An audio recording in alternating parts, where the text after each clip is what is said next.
पांडुरंगाच्या भेटीनं चाललेले प्रत्येक वारकरी हा टाळ मृदंगाच्या जयघोषामध्ये भजन भक्ती गात गात पांडुरंगाच्या चरणाकडे जात असतो आणि त्याच या दिंडी सोहळ्यामध्ये सगळ्यात महत्वाचं ज्याची भूमिका असते मृदंगाच्या तालावरती प्रत्येक वारकरी हा या भजनामध्ये तल्लीन झालेला असतो, टाळ देखील वाजत असतो। यामध्ये मृदंगाचं नेमकं काय महत्व आहे आणि वारकरी संप्रदायामध्ये मृदंगाचं वाद्य का वाजवलं जातं या संदर्भात आपण जाणून घेणार आहोत। काय सांगाल एक मिनिट, मृदंगाचं काय महत्व आहे का सगळे टाळकरी टाळ मृदंगाचा जयघोष करतात? पंढरीची दारे आल्यानो संसारा दिनाचा सोयरा पांडुरंग। खरं तर माऊली महावैष्णव दारंबरांचा हा पालखी सोहळा आहे आणि वारकरी संप्रदायामध्ये मृदंगाला अतिशय महत्त्व दिलेले आहे। जगद्गुरु तुकोबारायांचं प्रमाण आहे, लावणी मृदंग श्रुती टाळ घोष शिव ब्रह्मरस आवडीने। तुकोबारायांनी सगळ्यात महत्त्वाचं प्राधान्य मृदंगाला दिलेलं आहे आणि मृदंग वाजल्याशिवाय वारकऱ्यांमध्ये अंगात ताल भरत नाही, असं या वारकरी संप्रदायामध्ये मृदंगाला महत्त्व आहे। नाही पण तालवाद्य अनेक आहेत, मात्र मृदंगच का निवडला गेला? आणि आज आपण सगळ्या दिंडीमध्ये पाहतो पालखी सोहळ्यामध्ये सगळ्या ठिकाणी मृदंग वाजव। काय असतं माहिती का, मृदंग म्हणजे हा सात्विक वाद्य, तामस वाद्य ढोलकी आहे आणि मृदंग म्हणजे अतिशय सात्विक वाद्य। आणि मृदंग वाजल्याच्या नंतर वारकरी संप्रदायामध्ये दिंड्यामध्ये अतिशय सात्विक वातावरण तयार होतं आणि भजनाला आनंद मिळतो। मात्र भजन भक्ती गुणगुणत असताना प्रत्येक वारकरी हा भजनामध्ये तल्लीन झालेला असतो। प्रामुख्याने पंढरीची ओढ तर आहे, आता 2 दिवसावरती पांडुरंग जवळ आलेला आहे, त्यामुळं नेमकं पांडुरंगाच्या संदर्भात एखादा आम्हाला अभंग म्हणून दाखवाल, पांडुरंग जवळ येतोय। हा काय असतं माहिती का, आषाढी वारी आल्याच्या नंतर वारकऱ्यांची जशी ओढ पांडुरंग परमात्म्याला भेटण्यासाठी असते। खरं तर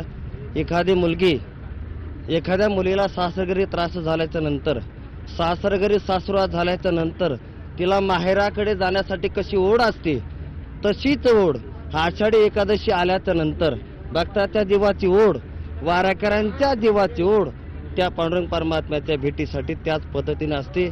एक जगद्गुरु तुकोबारायांचा अभंग आहे, कन्या सासुऱ्यासी जाय, कन्या सासुऱ्यासी जाय,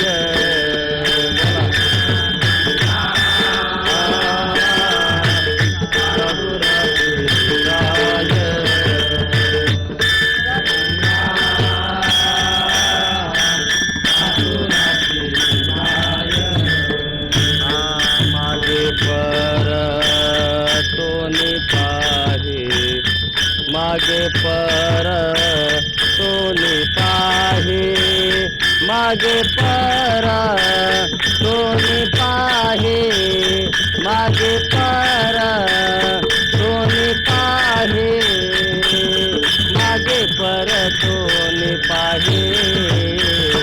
कैसे